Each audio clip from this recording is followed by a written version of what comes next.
I want to welcome everybody. I want to thank Puneet for his time from P&G, and I want to thank Cherry for organizing the webinar. And thank you again for the participants to take the time to go through this with us. It's an exciting program that we have with Procter & Gamble. It's not our first, this is our third. And from what I hear, Puneet, there's a few more coming our way as well in the next couple of months. Fantastic. All right. So guys, what we'll do is we'll go through the initial part of the webinar quite quickly because we want to open it up for Q&A. That is really the meat of this session. But we'll give you a bit of information as well if you've not had a chance to look at the challenge, if you've not had a chance to look at what Dubai Future Foundation does or what Procter & Gamble does with Dubai Future Foundation. We'll do that in the beginning. So we'll start very quickly with the presentation, and hopefully there won't be too much of a lag. So just quick intros from each of our sides. So from DFF, we have myself, Ghaith, I run the private sector programs, and Cherry Mendoza, who's a senior project manager working on this program with me. And from P&G, we have Mr. Puneet, who's a senior director, sales from Care and global digital commerce disruption leader. And I think he has 2 more positions as well by the end of this year to add to his accolades. So we'll be taking you through the session. Puneet will take you through the challenge scope, what they'll be looking for, what are some of the parameters for success and some of the criteria that they'll be looking for, and then we'll open it up for Q&A. Please use this session to better understand the challenge, ask the right questions, and assess if there's interest to participate. You'll have a direct link to a senior person in the form of Puneet from P&G, and he's directly involved in the challenge, and use this session as well to get a better understanding what we do at DFF and what the iDubai lab for P&G does as well. And keep in mind, the session will be recorded, so you can always go back and have a look at the session and the information that was shared. Okay, let's start quickly about Area. We'll do a quick intro about P&G as well and what they're doing with us at Area 2071. A bit more on the challenge, the application deadline and process, and then we'll jump to Q&A. All right. So Dubai Future Foundation is a government initiative from the government of Dubai, tasked with institutionalizing future shaping within Dubai government. Now, that role has expanded now to look at how can we do the same thing across society. So that includes the private sector, but also the community here in Dubai.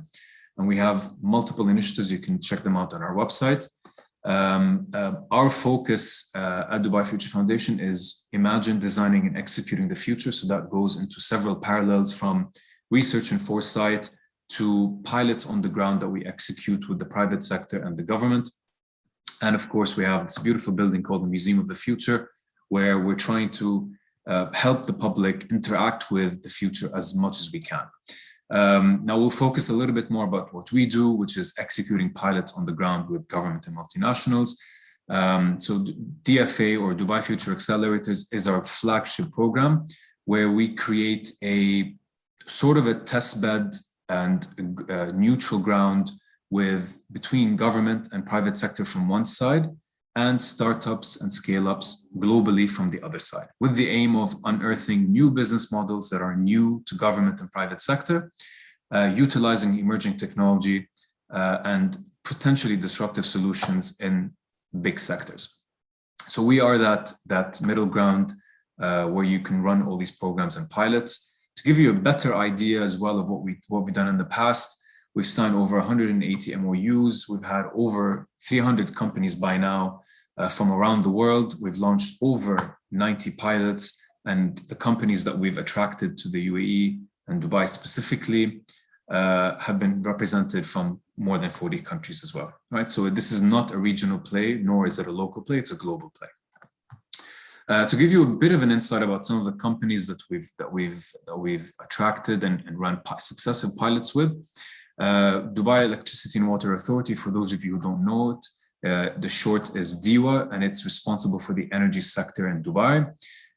It's launched a massive program thanks to a massive solar panel program or project thanks to one of the programs that we've done, where we've identified a startup called Solavio, and the program has since benefited DEWA from one side.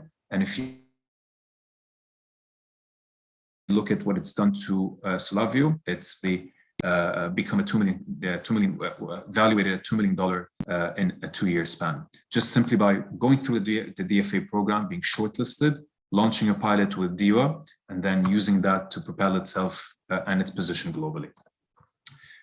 With the Dubai Health Authority, which is also obviously in charge of the healthcare agenda in Dubai, with a startup called P4ML, we've conducted live pilots in hospitals, and the use case is right in front of you. And what we've done is we've been able to create a local lab to conduct tests in Dubai and the UAE, which is a huge push and a huge thing for the health sector here in Dubai. It's also worth noting that the founders of P4ML have been successfully in part of the Golden Visa scheme, and they've received it recently. So that's one of the benefits that you get at being part of the Dubai Future Accelerators program. We'll get to that in a minute. So that gives you a bit of insight as well about the type of programs that we run. These are all live pilots, all on the ground. The government entity doesn't take equity. We don't take equity. The sole purpose is to launch commercial pilots on the ground and potentially scale them either locally or regionally. Now, because we do it with government, the focus is local, but because we work with corporates like P&G, the scope of these pilots could be scaled globally. All right. Now, I'll stop right here for a bit. I'll introduce Puneet, who can jump in and talk a little bit more about what he does at P&G, more about the iDubai lab, and then jump into the challenge, and then I'll pick up from there again. Puneet, all yours. Thanks, Gayat. Just one audio check. You can hear me well? Yes, we can. Okay, great. Good morning, good afternoon, everyone. So thanks, Gayat, for the cool introduction. So I've been now with Procter & Gamble almost 15 years, and I'm originally from India. And like most of us in P&G is the only company I have worked for. So I've done various roles in India, Geneva, and now Dubai. So I'm based in Dubai for the last 5 years. Currently, I lead sales for our feminine care business, which is the Always brand and Whisper brand in a few markets for our region, which is Asia Pacific, Middle East, and Africa. So it spans from Australia right up to Southeast Asia, to India, to the Middle East, Asia, and then Africa, around 110 countries. And then I also do a global role in my capacity as the digital commerce disruption leader, in which capacity I'm talking to you today. Under that, I'm responsible for leading the P&G thinking on what we call go-to-market, which is how do our products actually reach stores, and what should P&G innovate around that one. So that's what I do. What we have in partnership with Area 2071 in the building Gayat was talking about, which is Emirates Towers, is actually a physical lab, which I also lead. That's called iDubai, I standing for innovation. So we have 6 of these around the world, and 2 of them are under me, the Dubai and the Mumbai one. And then we have others in US, Europe, Latin America, and China. So we have these 6 labs, which are again focused at looking at what should be, how should P&G design its go-to-market, our partnerships with our retailers, a lot of research around the shopper, how do people behave, all of that. Okay, so that's a little bit about what I do. Uh, a bit more about the challenge, but my real purpose is to answer the attendees' question today. So because this one, so we have done a few challenges with Area 2071 earlier, and they were in the field of microfinance and digital market measurements, and this is our third challenge. This one I'm excited because to me this is the most open-ended one. Okay, and why I say open-ended one is this one. Thanks, Gareth, for putting out the slide. Is we are not looking for. We would be very happy if solutions already exist. But what we are very interested in is what are the ideas from your side on how an FMCG business, which is, and PNG brands is very recognizable, very much there in almost all the stores they are present. So take a brand like Tide or Ariel or Pampers or Gillette, right? Or even Always. The category penetrations are typically very high. Like almost everybody uses a detergent. Everybody who has a baby uses a diaper, right? So they are Yeah. present in most of the stores. And get, anyways, if you want to build something, happy for you to add. But what we are looking for is the two new, not new anymore, but newer ways of doing business, which is quick commerce, which is your usually less than an hour delivery solutions, like the Instacart in UAE, or the Uber, Kareem, and the Talabats, and so on of these worlds. Platforms like these, how can a company like PNG maximize that for its business? And the second one is social platforms or social commerce. So broadly, that's the gambit of the challenge. What we are looking for is how best can these newer ways of reaching retailers and or consumers be leveraged by a company like us. So that's why I said I'm very excited, because this one is more open ended.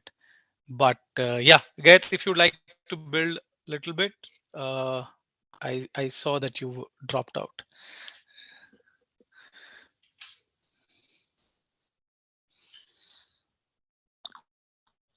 Sorry about that. I got knocked out for some reason. Yes, I saw you trying to build something. That's why I paused.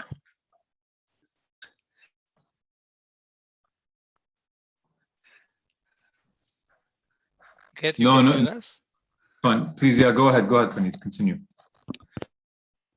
Okay, so I thought you were about to build something in, but yes. So essentially, that's what we are looking for, and that's what I said. The brief is a bit open-ended. So we are looking for creative yet practical solutions, which a company of our magnitude can test. So our approach is always that we would look at the different solutions uh, by the by the people who applied to the challenge. We would select a few. We would work with you to test them. Again, the beauty of a company like PNG is, and even my current role, we can test them anywhere around the world. So it's not constrained by you having a solution or you having an idea which is only applicable in Dubai. It can be an idea in India, it can be an idea in Philippines, it can be an idea anywhere, and we can help you. If you get shortlisted, we can help you pilot it, and then depending on how it goes, there are different ways by which it can move forward. We can take in the solution, we can license it. Again, depends on what the business model is, and that's more a conversation once the pilot succeeds. But we can come to that. At this stage, it is about us vetting your idea or solution and deeming it creative and practical enough at a sufficiently decent ROI for a company like PNG, with its, as I mentioned, the caveat that our products have very high penetration. So we're not really looking for awareness, but we are looking at alternate and more efficient methods of getting our product to retailers uh, mainly, and or Yes. consumers faster. So we are Yeah. not really looking for direct to consumer solutions. We are looking for go to market or reaching the retailer kind of solutions. So people who then sell the product forward. So we are not looking for a DTC, direct to consumer, PG shop kind of solution. We are looking for something for businesses. Okay. And of course, I will be happy to clarify, but I'll pause here. That was like 5 minutes on what we are, who I am, and so on. And I'm sure you know about PNG. It's almost a $70 billion company, more than 100 and almost 190 years in the Yeah. business. We have been in the region for more than 70 years now. So, anyways, you Okay. must know about it. But I'm happy to answer Puneet, if you have I any just wanted to questions about. stop. Yeah, I just wanted to stop at a point that you mentioned, which is this, the solution that you're looking for is not necessarily directly to the consumers, but rather to the businesses. So can you elaborate a little bit more on that, because that creates a huge difference in the type of solutions that we will find.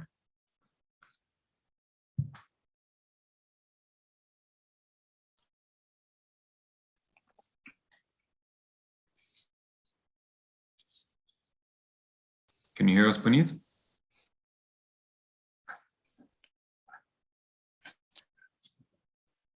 Get I lost I think your voice is a bit bad. Audio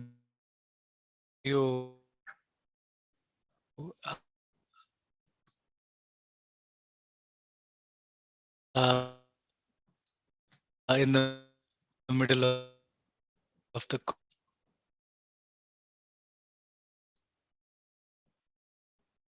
question. Maybe it was just me. So could you repeat it? Yes, I hear you now, Gayat. If you could repeat. Is my voice not good? Broadband here. Is it? Okay, perfect. So what? Okay, perfect. So you mentioned a very important point about the distinction between the solution itself. So whether it is B2C or B2B, right? So where do you want the solution to sit? So if you can elaborate a little bit on that, and why are you looking for that type of solution? Because that will help the participants understand how should they apply, and what information should they put in. Go ahead. Yeah. So am I audible better? I heard the question this time, but just checking Yes, if go you ahead. can hear me. Yeah, Okay, go ahead. I'm on a high-speed broadband in our corporate headquarters. I don't know what's happening. Our systems just don't like Zoom. Yeah, Okay, so sometimes Zoom is not very friendly. Yeah, go ahead. yes. So yes, thanks for the clarification. Let me explain a little bit more. So if I just separate the two things, right, from a social selling point of view, we are definitely looking for only B2B. Okay, because we don't want to have a platform, because we already do a lot of activities on the current existing social platforms, and as I said, we don't really have an awareness communication issue. Okay, what we want to understand is there are different ways of social selling which are currently prevalent, uh, chief among them being group buying and the leverage of existing social media platforms. We want to understand how can a business like ours use those to reach retailers better. Okay, or people who are then, or resellers better. Okay, so in group selling, imagine again, I would give an example. Imagine a platform like Misho in India. Anybody can become a reseller on that platform. How Yeah. does PNG engage with those resellers and not those resellers consumers? Okay, so on social, we are definitely looking more at B2B. When it comes to quick commerce, we are also happy. While if you look at the quick commerce platforms, they are of two types. Again, essentially, again, I'm talking from a very generic understanding, but from what I understand, either they themselves own the inventory, so they have warehouses or dark stores where they keep their Yeah. inventory, Yeah. or they would have their inventory from third party, which basically means they reflect the inventory of these small mom and pop shop retailers, or even a Carrefour, or a Yeah. big retailer, right? Yeah. Yeah. Yeah. What we definitely are interested in is how could we then interact or serve these retailers better who are on the quick commerce platforms. That's number one. But we would be very happy also to look at solutions which make the consumer facing side of these quick commerce platforms more effective for PNG. So if you have a solution or a platform which you believe helps a brand like us reach those consumers more effectively, we would happy to do that. Why do I make that nuance? We have a very well fleshed out strategy on social. We don't have as much on quick, and I'm happy to learn. So that's the nuance on social, only B2B. On quick, prefer B2B, but if you have something which optimizes the B2C experience, very happy to. Okay. I hope my audio was clean and clear throughout. It is. Back to you. Okay. Fantastic. Okay, so I'll leave the questions towards the end. I just wanted to emphasize the point that you were making, because that helps clarify a little bit more and adds a bit more deeper layer to the challenge. So I'll go ahead with the presentation, and then basically what we want to do is just go through a few more slides around what problems are we trying to solve for and opportunities we want to seize. So these are new opportunities arising in the e-commerce space. This is the fringe side of the e-commerce space, faster personalized and accessible channels. As Puneet said, these are mostly B2B, and the need for crowd verification of products and experiences that is more real-time rather than lag time. Why is this important? Again, because this enables P&G to deploy new innovative last mile sales channels to a new layer of customers that they perhaps didn't have access to before, or they had traditional access to in the past. They can deploy new business models for FMCG industry, potentially disrupt e-commerce last mile channels, and they experiment with social media selling and its various tools. Okay. Just to give you a bit more insight about the design of the program itself. So we have the stage 0, which is basically you creating your future ID on the link there, which we will also send you at the end. This will basically be your verification card on our platform, not just for this challenge or program, but for all the other programs that we host. The first stage is a written application that you'll have to submit. And then if you move on to the next stage, it will be an interview where we do a Zoom interview with you to understand the team, the solution, the technology, the business model better. And then the third stage will be a short listing of the finalists, which we will submit to P&G. And then at the stage 4, we'll onboard the selected companies, we'll notify you, we'll reach out. And then basically the final stage of onboarding is the actual pilot and working out the project logistics and where do we want to deploy. But that's the last stage is potentially, those last 2 stages are a bit more involved or spearheaded by P&G rather than us. So this gives you guys an idea about the process, broadly speaking. Happy to answer any questions towards the end about that as well.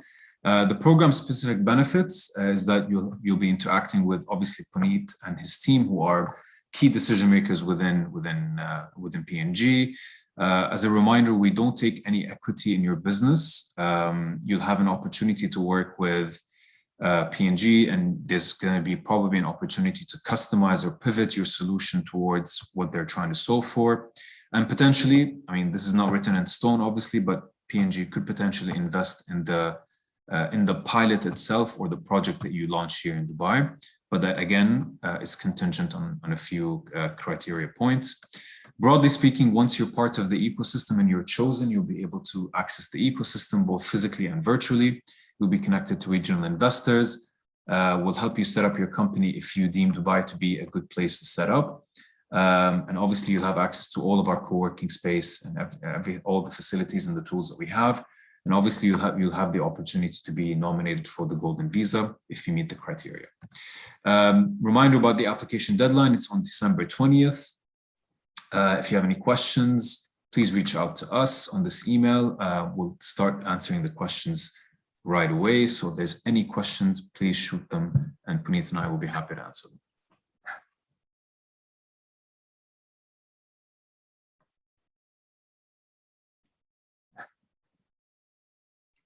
Okay, so we have a couple of questions on Q&A button. Yeah. Okay, so do you want me to go through them, Cherry, the Q&A? Yeah, I think it's fine. Okay, cool. So Puneet, one of the questions is, you mentioned that the pilot can happen anywhere around the world. Will it be tested in my company's location / country if my company is shortlisted? If it is helpful and necessary for it to be in the country where your company is, as in the solution is not migratable, then yes. Unless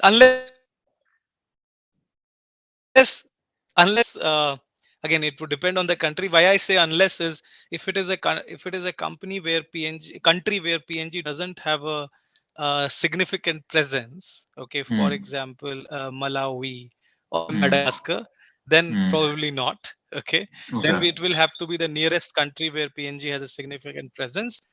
But most of the large countries, relatively larger countries, PNG has a presence in.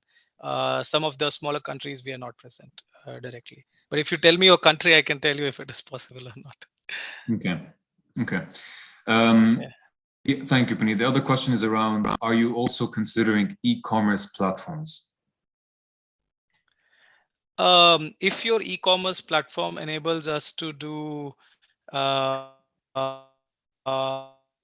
quick commerce, or it enables social group buying, any of the facets of what I talked about, quick commerce, then yes, because fundamentally these are e-commerce platforms. But if you're talking about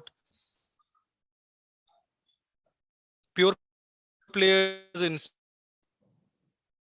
specific, something like Amazon, which is targeted at, but again, it has to, I'm sure you got what I meant. So it has to be dealing with the aspects of quick commerce or social selling. Yeah. Am I audible? Cherry tells me I'm breaking off at times. Okay. You're breaking off a bit. Maybe it's better if you turn off the video and stick to audio for now, Puneet, just to make sure that we're good. Okay, thank you. Sure. All right. Another question from Hussein from Lemon Advertising. I'd like to inquire, what's the current fulfillment and distribution model to retailers? Sure. That's a. I hope audio is better. Just tell me if it is. Yes, it's good. Go ahead. But yeah, so current fulfillment and distribution models are complex depending upon country and size of retailer. But to put it very generally, our fulfillment models are two types. For the really big customers, PNG supplies directly to their warehouses. So if you are a Walmart, a Tesco, a Carrefour, and so on, then but that's not what we are probably talking about here. If you are a small retailer whose transaction size with PNG is anywhere between $50,000 to $50,000, then we are talking about it being served by a distributor. So we do have, like, the entire country of UAE has one PNG distributor across brands. The entire country of South Africa similarly has one. India has many because the size is huge. So India has 26 distributors depending on the province. But yes, in those markets we serve via distributors. So our distributor people would go and take orders from these retailers 2 to 4 times a month, and then that order will be a physical order. They will go to the store and take an order, and then the order will get fulfilled the next day with the distributor owned supply chain. So these people are on the payroll of the distributor, and that's how the model happened. We don't have a B2B website catering to the small businesses. We do have B2B websites, but they are catering to very specialized gifting, government channels, and big vendors, and so on. So I hope it answers your question, Hussein. Hussein, are we good with that answer? If not, you can ask. I'll wait for Hussein's feedback. But next question. Yeah. Another question is, and this is a very good question actually, because we've been getting a few feedback from the early submissions on this. What if the solution applies to fashion, not FMCG? Would the solution still be considered or explored for this challenge? Sure, Gayat. And I like you. I also like the question, because if I would again stress on the nuance when I talked in the beginning about ideas and solutions. Okay, so that's why. So answer is yes, but just to explain the bit, it should be translatable, right? The idea, the solution on fashion as an idea should be translatable to FMCG, and we should be able to pilot it easily without a substantial investment, right? Because if it means you have to pivot completely the business model, then probably the practical part of our selection criteria won't be met. But if it is straightforward, it's just that so far you have only explored fashion, you have not really thought about FMCG, and with us you want to test FMCG, then it's simply a question of putting the content on FMCG and doing a bit changes on the hardware side. But yes, we will definitely consider it.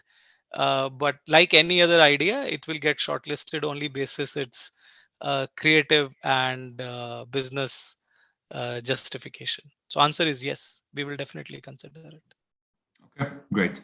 So again, I think another key takeaway from this question is that if the solution needs to be pivoted, then it would be better if you would specify a little bit more around what would be the cost, what would be the major steps that need to be taken, so us and the P&G team would have a better idea of what would need to be customized.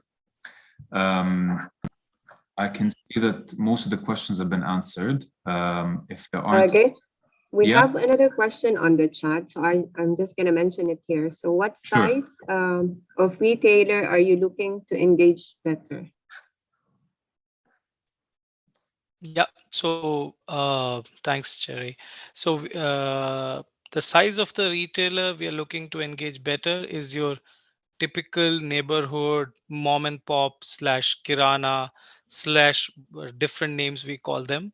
But with them, typically these are small stores with usually 3 to 5 people being employed by them. They are not big chains. Typical transaction value for a company like P&G in a month would be between $50 to $5,000. They don't really go up more than that. So we are looking at that kind of businesses, and given P&G's corporate share is anywhere between 1 to 2%, we are talking about businesses not bigger than $1,000-$1,500 a month to $100,000 a month. So small businesses, essentially. Answer is small, individual owned, family owned, etc. I see a few more questions, Gayat. I finally understood Zoom platform, so I'll straight away start to answer. So Yeah, no are you worries. looking for web-based platforms or mobile-based platforms? Agnostic, not as long as I said, it should the solution you propose should be scalable, should meet the requirements. If the consumer interaction in that space is more mobile based, of course you get more points if your platform is mobile based. But if it's usually a space where web is more ideal, then it's web. But we are agnostic on that one. It's not a hard requirement. Just as what I've personally seen, I led the e-com channel for the region for 5 years in a previous assignment, set up businesses in a lot of countries. Mobile is the way of the future. Even B2B transactions, a lot is happening on mobile, especially for the small retailer, because they don't have screens in front of them. It's like big screens, they have mobile phones. So anyways, but yeah, we are agnostic. Okay. And then the next question from Hussein. What percentage of sales do the small retailers account for compared to the big box retailers like Carrefour?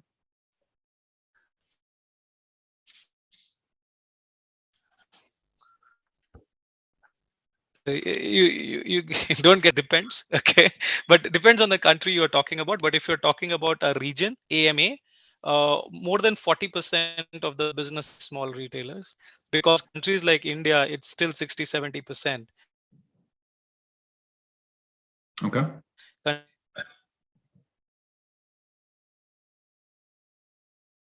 Sorry, Puneet, I think you're cutting off.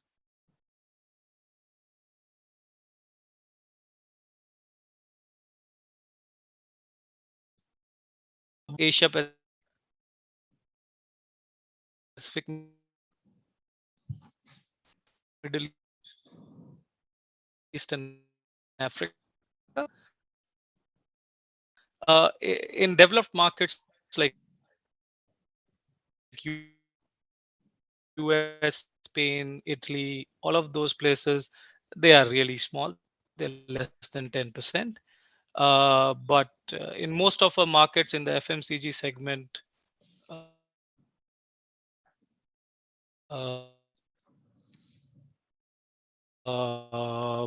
yes, it's. Sorry, Puneet, I think your answer was getting cut off a lot. Do you mind just summarizing it in a few sentences? Only I think the question is a bit weak. Yeah. Between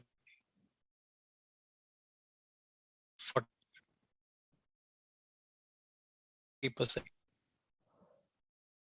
plus.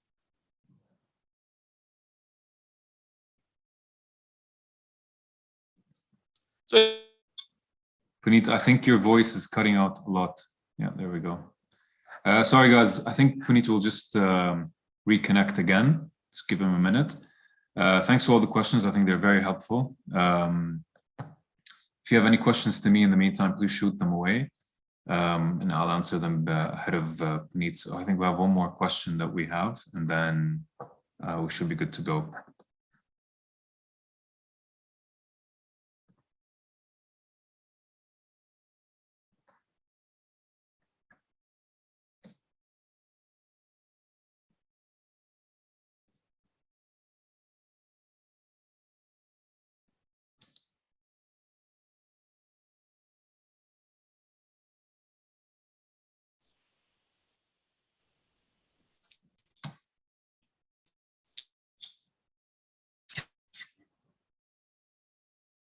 hello. Hi, Puneet.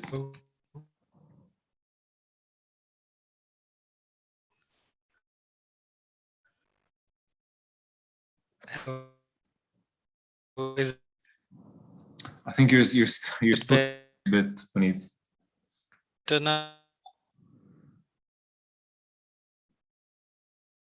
Okay. Sorry, it's still a bit off.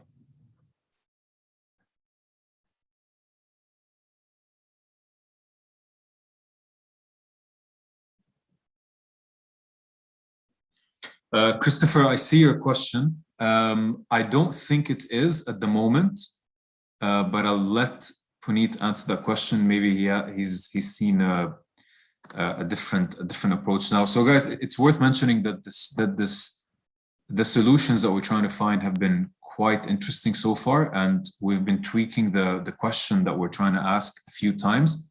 And as Puneet said, this is a very new playing field for them, both internally in terms of how they will adopt it and deploy, but also in terms of what's out there. So I think, Christopher, it might not be a wrong answer, or something that they would not look at. It could be something that they might look at now that they're seeing what's really out there versus what we initially proposed as a potential question. So hold off on that, and we'll answer it again.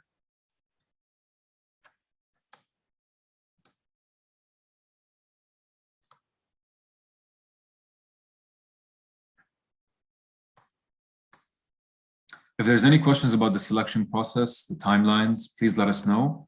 We'll answer them as soon as we get them, and while we give Puneet a chance to reconnect.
Hello.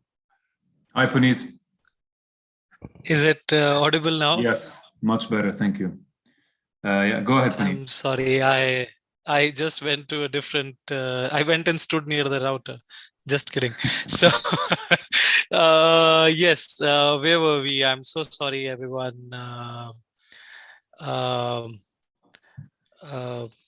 Could you No worries. tell me the question we were at? Yeah, so I think we'll go back to it. We'll just answer a few questions now. Would the intent be to create a solution between the distributor and the retail shops and fulfilled by the distributor, or directly between P&G and the retail businesses and fulfilled by a third party, whether a distributor or not? Agnostic, so it doesn't matter. We are okay with any. Okay, clear. And then we have a question from Christopher. So Christopher is the founder of Indie Music TV. They are a global music streaming and independent social media. Is product placement in content an option for this challenge? This is an interesting one, Puneet. Product placement and content. So it's advertising on social media platforms, if I think about it, right? No. Because this is what I mentioned, clarified at the start. Sorry, Chris. Yeah. But just for you to know, a big chunk of P&G is advertising, and we are in the world's top 2 advertisers usually globally. We were number 1 for quite some time. It's going in digital already. So no, not in this challenge. No. Understood. Okay. I think that's it for now. We don't have any more questions. Guys, if there's anything else, please let us know in the next couple of minutes. If not, please feel free to reach out to us, and then we'll relay your questions if we can't answer them to Puneet, and then we'll reach out to you again. Puneet, any last points you want to mention? No, I just wanted to reinforce that we are looking at creative ideas / solutions. So don't hold yourself back if you don't have something already well set up. If you have a good idea, and as we've also clarified already about the fashion versus FMCG point, we are happy to engage and do send your entries, because we do have the muscle to test out and pilot a lot of things, mostly anywhere in the world. And at this point in time, what we are the reason we are reaching out with our partners in Area 2071 is to look at creative yet practical / commercially viable ways of doing things. So I'm personally very excited. I'm looking forward to submissions and later on hearing about your pitches and so on. But yeah. Stay safe. That's all I would finally end with. Take care. Yep, that's it. Okay, fantastic. Thank you, Puneet. Guys, I want to thank you all for your time, for joining the webinar. Again, if you have any other questions, please feel free to reach out to us via the email, and then we'll relay all your questions. And we look forward to your applications. Cherry, again, thank you for your assistance on this. Appreciate it. Thank you all for your time, and we'll see you all soon. All the best.